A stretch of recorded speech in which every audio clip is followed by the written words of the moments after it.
It is a Week 11 episode of Special Edition from the Star in Frisco and the Globe Life Studios as the Dallas Cowboys are 6-3 and are preparing to take on the Carolina Panthers this upcoming Sunday with Isaiah Stanback, Barry Church, Nate Newton. I'm Kyle Yeomans. Glad you're with us. The Cowboys coming off of a big-time win at AT&T Stadium in Week 10, 49-17. Another 40-burger for this offense as they continue to trend in the right direction. Barry, I know you're a defensive guy, but I'm going to start with you early on. How much credit does Mike McCarthy deserve for putting this offense in really a rhythm here in the middle parts of the season? Well, I say McCarthy deserves a lot of the credit because not only is this team offensively hitting on all cylinders, but they rarely start slow when you talk about these teams going out and they don't play down to the level of competition. So I got to give Coach Mike McCarthy at least 90% of what this team is doing so far. I'm going to give it 91, BC. I'm still one just one you up. I'm Price is Right you. The reason being is because he's been able to get a heartbeat for this team, and he's been able to make alterations, right, and be able to make adjustments as the season went on. You talked about early in the season this team was struggling in the red zone. You haven't heard that anymore. You talk about this their inability to get their playmakers the ball and get them going. Well, your only person that hasn't got going yet is Tony Pollard. They figured out everybody else. He's checking the boxes as the season goes along. He's making alterations, and they're getting better. And I think this week he'll fix that with Tony Pollard with the touch of Rico Dotto. Less of Tony Pollard, putting him in the right positions, getting him outside, getting him into the passing game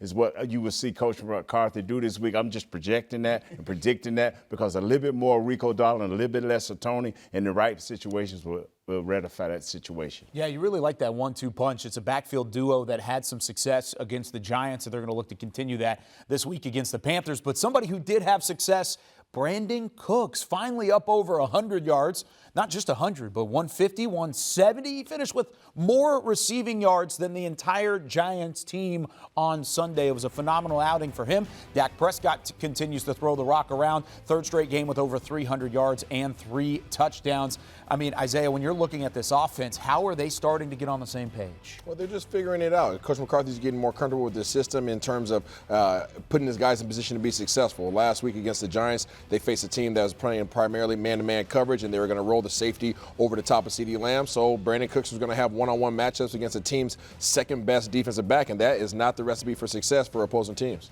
Well, Isaiah, I'd just like to say we can officially erase your name. You gave him Clear Out Cooks. I think right now he's a little bit better than that. Like you said, they went one-on-one last week. They had man-to-man coverage, and they seem to open this thing up. And I think that's where he prospers, when they have man-to-man coverage. Yeah, these past 4 games, I truly believe Dak Prescott has entered the MVP conversation. I'm not talking about he's running away with it, but when you look at his play, he's entered that conversation.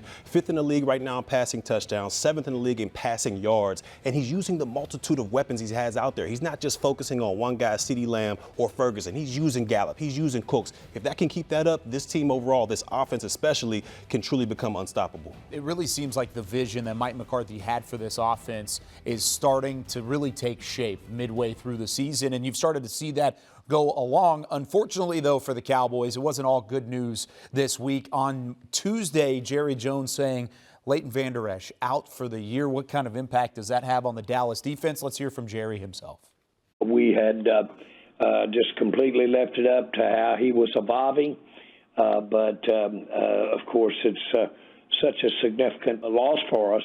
He's an integral part of that defense out there, but we just wish him well. And just the nature of his potential injury here causes me to really think longer term and beyond what it means for next week or beyond what it means for next month relative to the team. It has everything to do with what's in his best interest. You can even hear it in Jerry Jones' voice. It is an impact to this Dallas defense. Barry, how much of a missing piece is Leighton Vander Esch? Oh, he's going to be a big-time missing piece because this guy was the quarterback of this defense, the leader of the defense, and he was having a great year. So we all hope he has a speedy recovery, and hopefully they can find a role for him going forward as far as maybe coaching up the young guys in that linebacking core. But you hate to see this for LVE. Yeah, I hate to see this for LVE. I hate to see this for any player. You hear not Coach, but Mr. Jones, really kind of wishing him well and kind of being thoughtful in terms of his life, right? Not necessarily his career. But I think, the biggest impact that Van Der Esch has had on this team and will continue to have will be from the mentorship aspect. I think that was the biggest impact he had this season anyways, to be honest with you. I think he'll be able to continue that in the meeting room, teaching up guys like Damone Clark. Yeah, Damone Clark, Marquise Bell on that list as well. The film buff of Leighton Vander Esch doesn't go away. He's still going to be involved in the classroom, in the meeting rooms, and of course on the sideline throughout the season. We do wish Leighton Vander Esch a speedy recovery. Hopefully we get to see him back on the field if everything's good with that neck injury. But let's turn to a positive side of things here on Special Edition. When we come back, it was one of the best days of the year. The Cowboys serving an early Thanksgiving to the Dallas community. We'll tell you all about it right after this. Special Edition, presented by AT&T, is brought to you by your Texas Ford dealers. Ford is the best in Texas. Reliant, official energy provider of the Dallas Cowboys. Blockchain.com, make your crypto play today. And by AT&T, official sponsor of the Dallas Cowboys.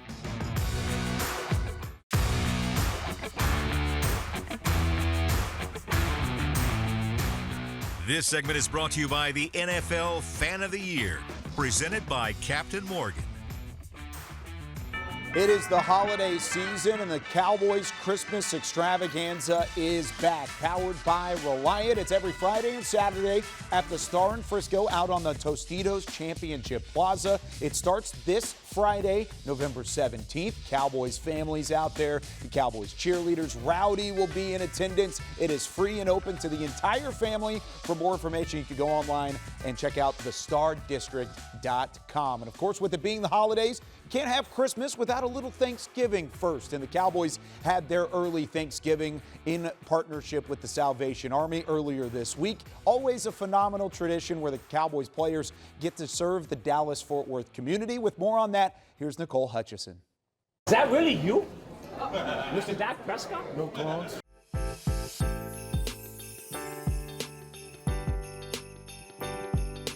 The season of faith, family, and football is here, but this Thanksgiving holiday means a little bit more for the Dallas Cowboys. It's all about gratitude and giving.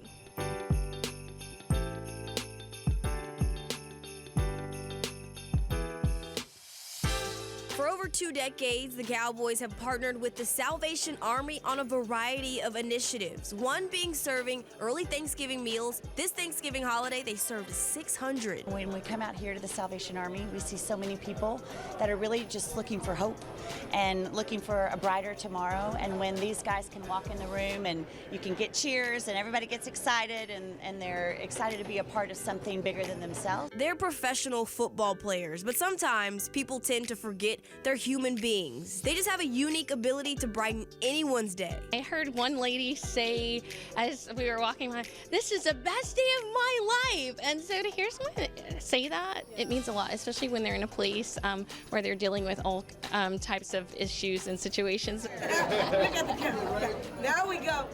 It just gives us a chance to get out in the community a little bit and see how much support we have from everyone in the city and obviously, around the world. But to be able to come into your city and see the support that you have for it and be able to give back a little bit is pretty special. We're doing so much, throughout the year.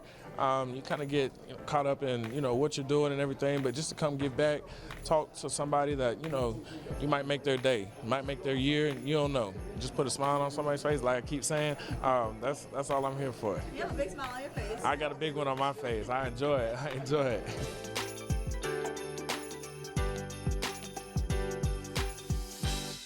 The holiday tradition that gets better and better every single year, and you can even see from the reaction of the Cowboys players, they have the most fun doing the most good with the Salvation Army. When we come back here on Special Edition, we go back to the football field. We check out how the Cowboys can have some impact against Bryce Young and the Carolina Panthers, former #1 overall pick and Heisman Trophy winner. How will he get after Dan Quinn in this Dallas defense? This segment was brought to you by the NFL Fan of the Year, presented by Captain Morgan.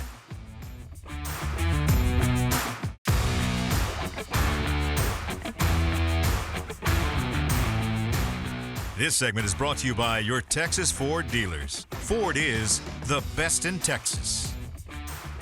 The Week 11 matchup puts the 6-3 Dallas Cowboys against the 1-8 Carolina Panthers as we welcome you back in to Special Edition. On paper, it looks like another game where the Cowboys should certainly control the line of scrimmage, control the offense, control the defense, and then put together a complete team win.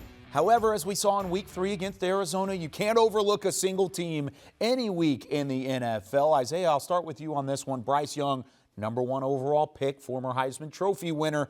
How does he bring a unique challenge to this Dallas defense? I think he's a mobile quarterback, and I think that's where the Dallas Cowboys defensively have struggled this year, if they have had many struggles. But I believe that, he's struggling right now individually from the standpoint that he can't set his feet. His offensive line has not given him the opportunity to be able to set his feet. Everybody talks about his height and his inability to throw the ball and see over the helmets of his offensive linemen. That's misconstrued. He has to be able to look between their helmets, has to be able to look in the passing lanes, and right now he doesn't have the ability to sit back there. So if Dallas can continue to provide that pressure for him, he'll continue to struggle.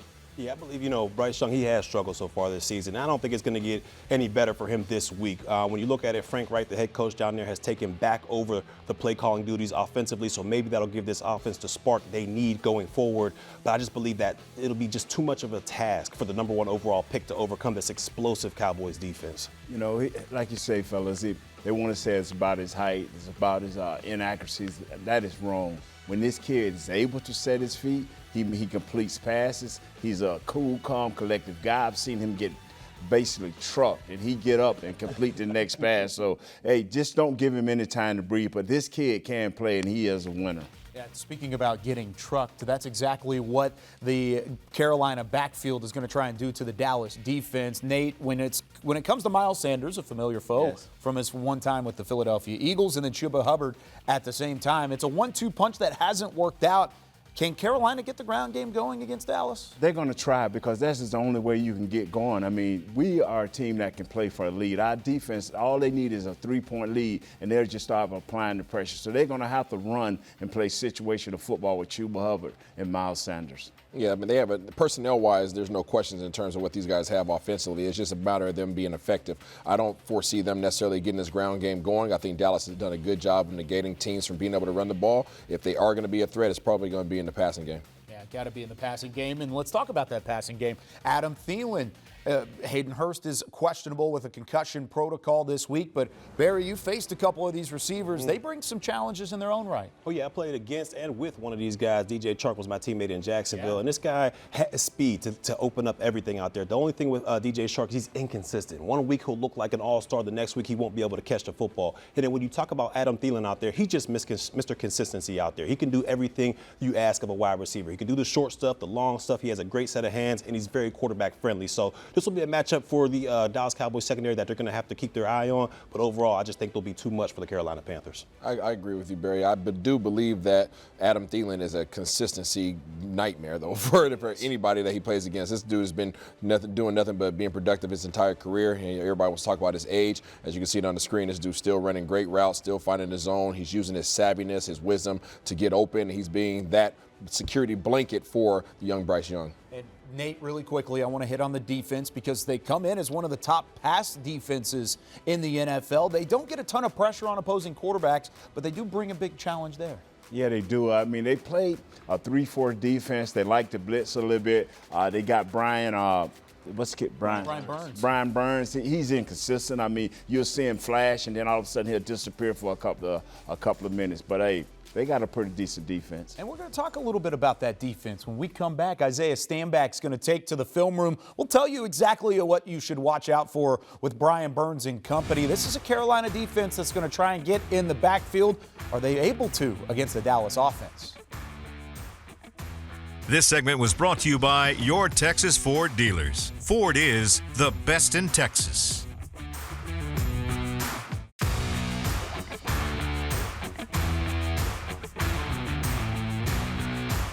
Welcome back into Special Edition here with Isaiah Stanback. I'm Kyle Yeomans. We're about to hit the film and show you just what to expect between the Dallas Cowboys and the Carolina Panthers this upcoming Sunday. And of course, as any game with this Cowboys team, it starts up front on the offensive line. They did a phenomenal job of protecting for Dak Prescott against the New York Giants. How do they do so against the Carolina Panthers? Of course, when Brian Burns is coming off that second level. Yeah, Brian Burns is coming off the edge for Carolina. He is their version of Micah Parsons. Now, give kudos to the offensive line. They did a heck of a job against the Giants, giving Dak all the time he needed, but they have to continue this good old stretch going forward through the rest of the season. One of the people that everybody's kind of highlighting right now and looking at is Terrence Steele. Is he fully healthy off of his ACL injury? Right now, Terrence Steele has given up 6 sacks. That is the second most in the NFL. He also has given up 30 pressures this year. So what's going on with Terrence Steele? I'm not really sure, but let's go ahead and take a look at the film so we can highlight some of the things that he might need to address as we come forward. Okay, so right off the bat, here goes Mr. Terrence Steele right here on the edge, okay? One of the things that has given Terrence Steele some issues this year has been wide 9 techniques. When I say wide 9, I'm talking about somebody's being 2 men outside the shade of his right shoulder. So you have Mr. Bosa over here that's going to be in a wide 9 technique, and I want to point out a few things. Let's go ahead and snap the ball. Ball is snapped. Okay, he's coming off the edge. Boom, right here. You guys can see it right off the bat. Look at what's going on right here. Okay, Mr. Bosa has his left hand right behind the elbow of Terrence Steele. If you can get behind the elbow of an offensive lineman, you control the man, okay? That's what the old saying in the NFL. You control the elbow, you control the man. All right, as the play continues, one of the things that's falling into play, pause it right now. Look at the direction that Mr. Terrence Steele is facing. He is looking this way. His back is to the defense right now instead of being between the quarterback and the defender. Right now, that gives the defensive end a short edge. Now you have Bosa coming around, causing some issues, and coming in and getting a sack against Dak Prescott. The wide 9 technique and the strategy of Mr. Bosa caused some problems with Terrence Steele there. Now, I want you guys to take a peek at Brian Burns and see how any kind of similarities might play into it. Right off the back, the right tackle, okay? Look how far out Burns is, okay? Burns is way out here, okay? I want to highlight him. This is him right here on the edge. That's what we call a wide 11, 12, 13, whatever technique you want to call it, okay? That's what he's going to do to Terrence Steele, and I want you to see the same exact speed that he has coming off the edge here. Ball is snapped, comes off the edge. He has all the angles in the world. Time, pause it right there. Okay, now look at this tackle. This tackle is now where? Look at his feet right now, okay? His feet are tied together. I don't know what's going on there, okay? Look at this right here. Boop. Okay, the shoes are tied together. He's doing the no place like home, the Dorothy Hill clicks. Okay, he's coming off the edge. And now because of that, again, what do we see with Terrence Steele? The shoulders are, the back is to the line of scrimmage. Okay, now it gives him a short edge. He's able to get in here and get a strip sack. Boop, give me that ball right there. Cookie's on the ground. Now anybody can go get a play.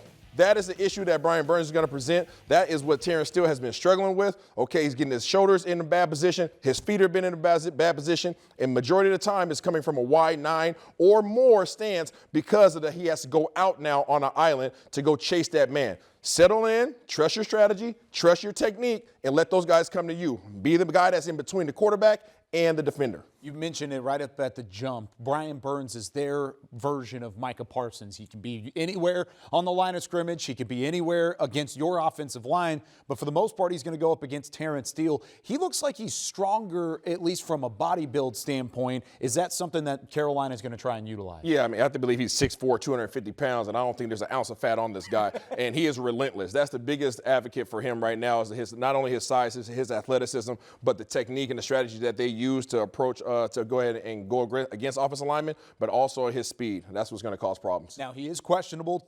We'll see if he's able to play coming up on Sunday. He did miss the last game with a concussion, so there's a chance he may not be available, but if he is, there you go. There's something to look out for whenever you are watching the game on Sunday. When we come back, though, we give our keys to the game. Special edition returns. Can Tony Pollard return to this offensive production that he's seen in the past?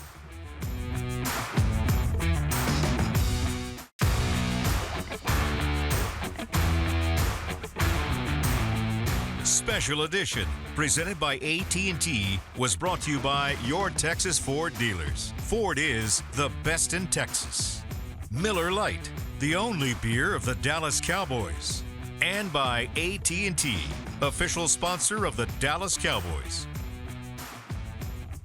Cowboys, Panthers, noon kickoff on Sunday. Isaiah Stanback, what's your keys to the game? run for 175 yards. Rico Dowdle and Tony Pollard. Get these dudes rolling. That'd be fun. Start fast. Make sure Carolina don't know that they don't belong on the same field as the Dallas Cowboys. Pre-snap penalties and run that rock. Run the rock, that's one way to get it done. I like how really Isaiah outlined 175, but then you've got the run the rock too. Do you need 175 and a prediction? Yeah, I need about 180, man, to run these dudes right off that field, man. We're going to beat them 100-0. I'm telling you, I'm trying to get this thing, man. They shouldn't score. I don't know what we'll score, but they shouldn't score. We got to get out of here. That's it for Special Edition. We'll see you next week.